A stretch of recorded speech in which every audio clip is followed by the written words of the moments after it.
the fun that I like to poke at them. They are weird and quirky and strange in their own ways, but they're really cool. And honestly, I'd take a Throwbot over a Toa Metru any day.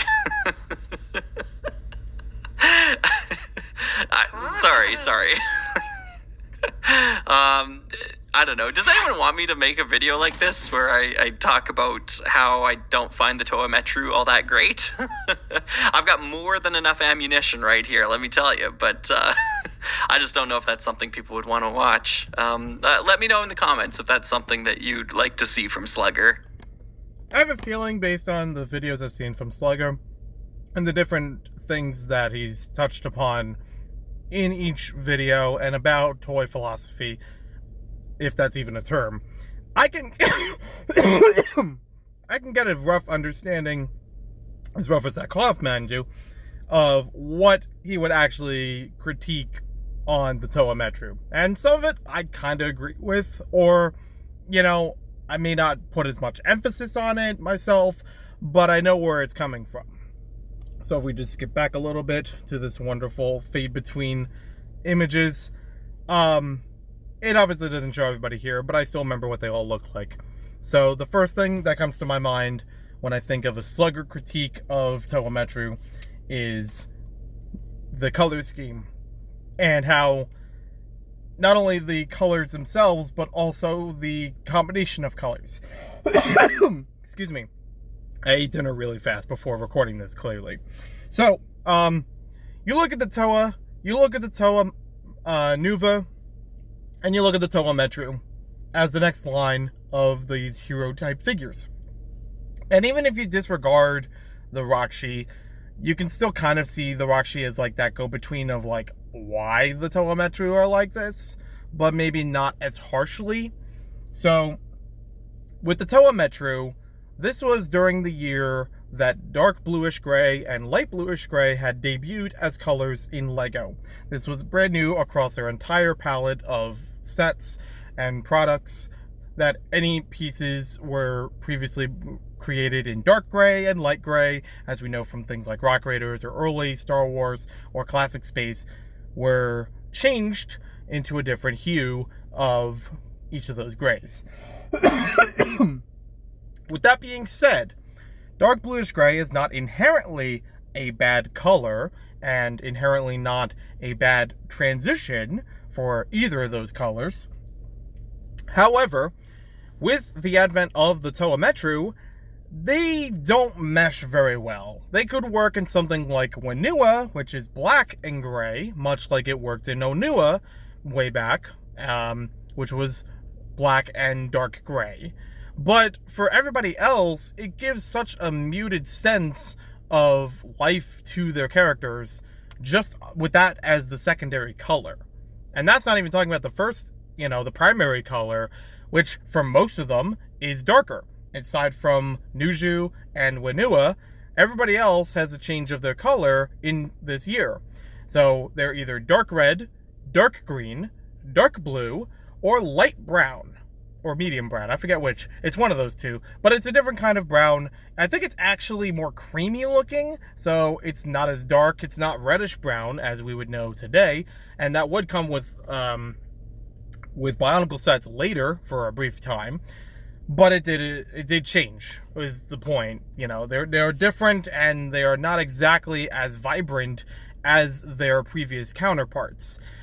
I always tried to think of that as like them being older and more legacy-like, but if you think about the Bionicle chronology, in the long term, the Toa Nuva and the Toa Mata are all older than the Toa Metru.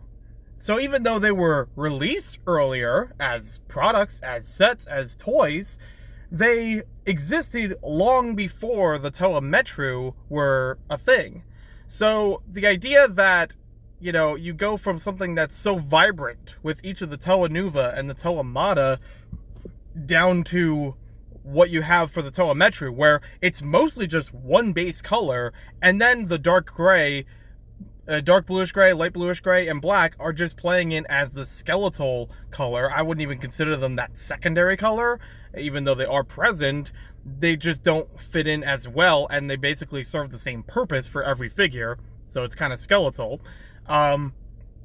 It makes it feel more drab and less life to them compared to their original like counterparts of Toa that were released before that, or even compared to the Slizzers.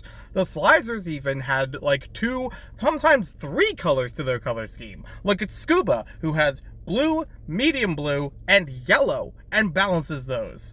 Or you look at like Ski, who also shares blue, but not as greatly. Medium blue is also present in there, but it's a secondary color. And you still have white as the primary to understand, yes, it's based on snow and ice and skiing, you know, and not confusing it as a submersible figure like Scuba. So the color balance feels like a huge thing that I could see Slugger interfacing with, and I can kind of understand that. I would love to see some of these colors or some of these parts in brighter colors. But I also didn't really put a lot of stock into it when I was growing up with these sets, when they were brand new to me as they were coming out. But it is something that over time I'm like, ew, dark bluish gray? No thanks. Maybe a little bit less, please. Thank you. So that one I could definitely see as a major point for that. The second one, you have the everlasting praise that people give to Toa Metru being a balance of form and function. You have them being not only movable characters, but also posable action figures. Having that balance between them is basically something that has already existed all the way back in Slizzers, where they were more action figure than less technic, gear-oriented, you know, moving, thrashing parts. Except for Turbo, because he has wheels, so of course he's going to have more mobility. Then you go to Robo Riders, which really doesn't have any sense of gear functions, except for like 2 or 3 of them, the boss and like 2 of the main figures. But it's so overlooked, it's so easy to ignore, and they all kind of function the same way. It's kind of easy to forget about that. And I'm the one who actually owns all the Robo Riders currently, so I remember building those, but I don't remember really using them or finding that a fascinating feature on any of them. Except for the boss, really.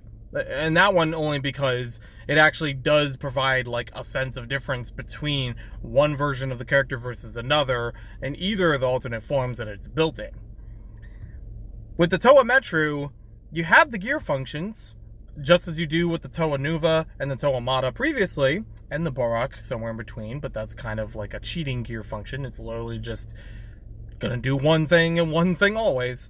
But when you bring that back to the Toa Metru, they're angled.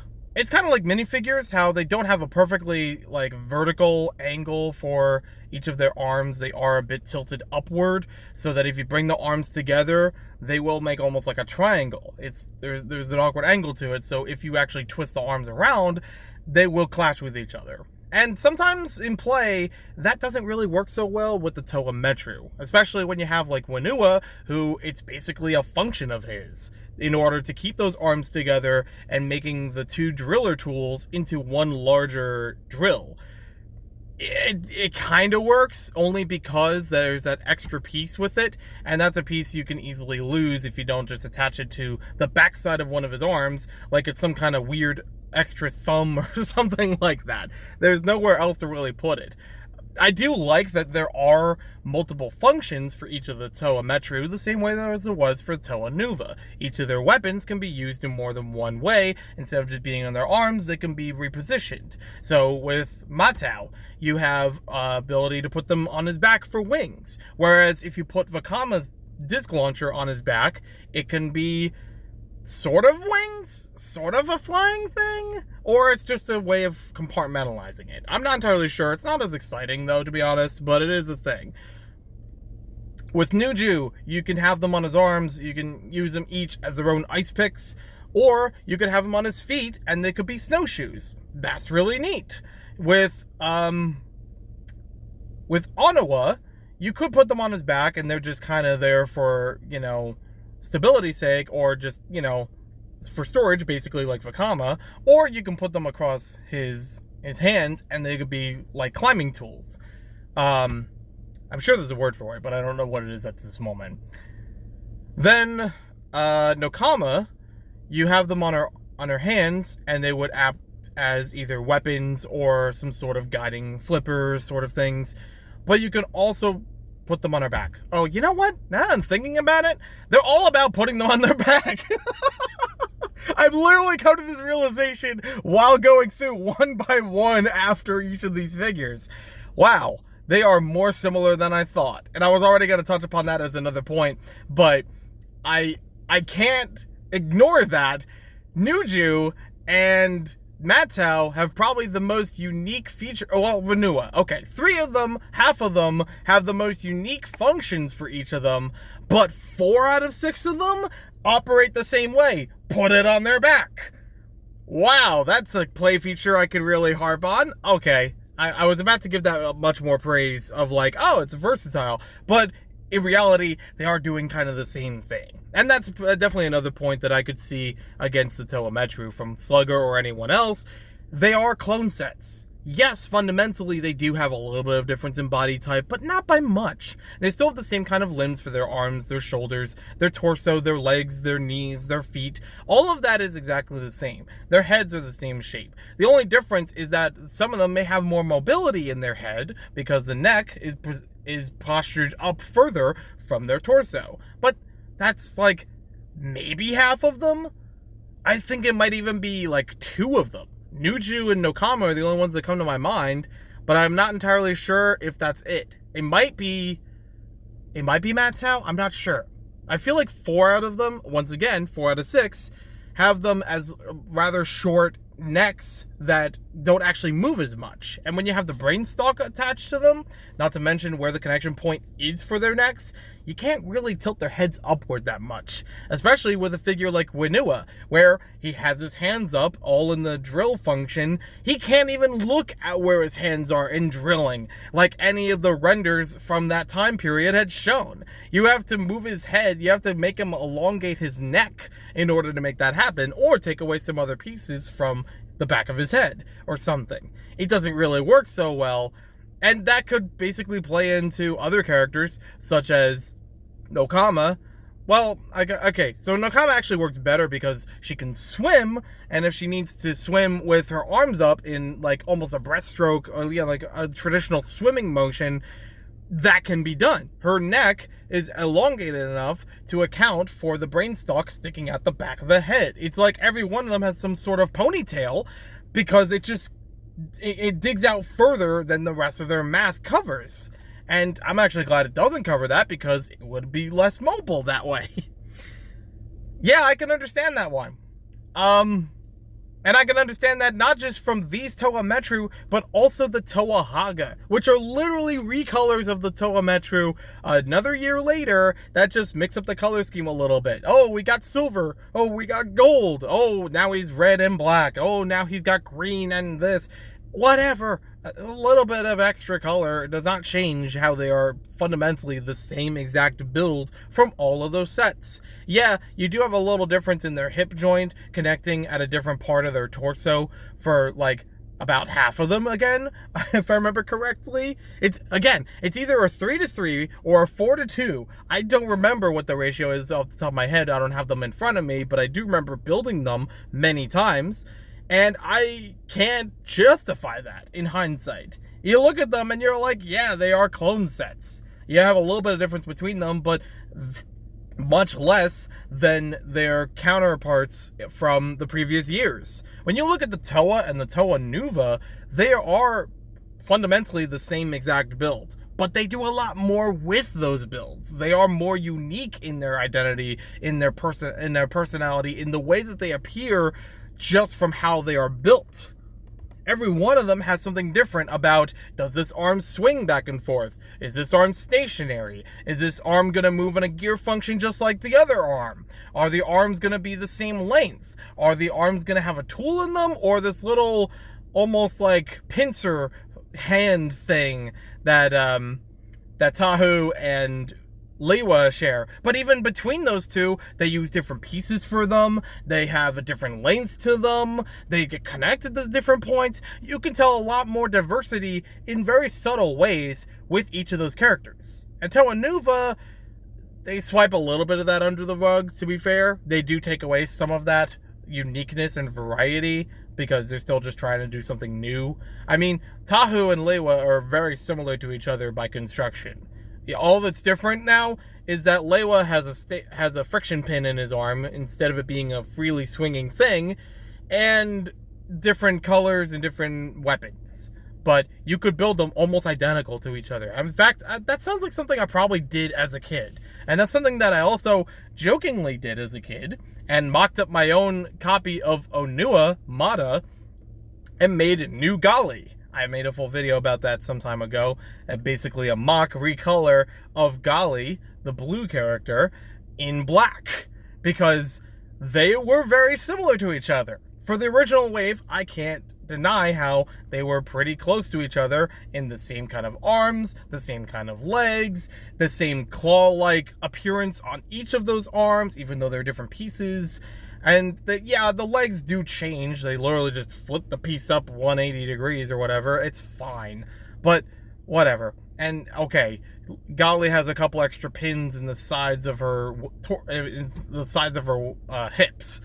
Wow. Okay, that's just extra pieces for the combo model at the end of the day. It's not too unique. I guess it's a little bit of a different silhouette, but not by much. So yeah, that was something I actually did as a kid. So I can say, okay, the Toa Mata are not perfect in their diversity of parts. They still have some things that make them look similar. But when you look at the slicers from each other, if I just scroll back a little bit, but often, so Scuba is just kind of a shining example of what it can do. On that note, I want to clarify. Look at all of these. Look at all of the slicers. There are only a couple of things you can tell that are similar between each other, but they still can pull off in their own unique way. Okay, some of them you could definitely say, like, these two are twins, and these two are twins, and you know, Torch is basically the Pohatu method of flipping the torso completely upside down in order to create his character. But you can't say, like, all 6 of them look the same, or the same construction, or the same basic function, you know? You could say that for the Toa Metru, though. They are exactly the same skeletal construction, with the differences between them being even more subtle than their main color and mask and weapon. I am not surprised that there were so many of those extra kinds of Toa Metru parts. By the next year, that LEGO would put out multiple kinds of creature packs. They were literally just big tubs of parts from all these other sets from previous years, usually 2003, 2004, and a little bit of 2005, and just threw them into a bin. Here you go. You can build a whole bunch of the same characters we just released not that long ago. And you don't really get a lot of unique parts out of them. But how many things can you really build differently out of those parts in that kind of container that you could do with the figures that were just released? I know this because I had one of these kinds of things when I grew up. I had the Ultimate Creature, bin from 2005. And I thought it was a cool thing at the time. It just looked unique and novel while I saw it on the shelf at Toys R Us. But then when I opened it up and saw the parts in there, it was kind of underwhelming. The only part that I found exciting was, hey, I could build 2 of the Vaki that I didn't already own, a blue and a red one. And I only owned a brown, so there, we got half of them ready to go. Well, I could also build 2 copies of each of those blue and red Vaki. And they threw in a hockey torso from the sports line. I tried to build a mock with that torso being the center focus of it, building on top of everything. And then I looked back at my creation, half an hour or something later, and I could take the hockey torso right out of the build, and it did not change a thing. I kid you not, that's exactly how it happened. That torso, I could not find proper ways to integrate it with other Bionicle elements, especially the fact that it was green. It was base green. It was the same kind of green you had from Layla or the Arms of Swamp. It doesn't work with the other colors because all of those other colors from 2003 and 2004, 2005, they're all muted. In Metru, they are muted colors. They are darker. So you can't build anything inherently fluent with that piece involved. Unless you just happen to have a container that had it in a different color, like, say, white or black, that could be very versatile and easy to use with just about any other color. So, yeah, I'm not saying okay, so I do agree with some of these things, or at least I see where these are coming from. I don't know if it's exactly the kind of stuff that Slugger would critique, or if there's even more beyond that. I don't even know if it would go into the combo models of them, which I would say feel awkward, but do have some interesting part usages here and there, from what I can recall. I think I've at least built one of them in my past. I don't recall if I've built both combo models before, but yeah, it's a little strange, and I can understand, and I can see why it wouldn't be his personal favorite of any Bionicle characters ever. I'm also curious if he has personal experience with other ones. I mean, the only ones that have showed up on video up to this point were Nuju, just this one. So, I'm not saying he's judging it harshly because of one figure. It's, like I said, a clone set. You get one, you essentially know what the others are like. And you can flip through the instructions of the rest of them and still say, oh, that's how they go together. That's what's different between these. I already understand what these things work like. I've done that for tons of instructions on LEGO sets before, and I was able to skip over some sets because I realized they weren't really that special of a build. And that's okay. So, there's my 2.5 cents, or 20 minutes of speculation on Slugger. I'm not trying to harsh on him. I'm not trying to be him. I'm not trying to speak for him where he wouldn't speak for himself. I just thought it would be fun thinking the way that he has thought, just from the videos that I've watched and rewatched multiple times, to see if that would be the kind of thought process that would go into such a video.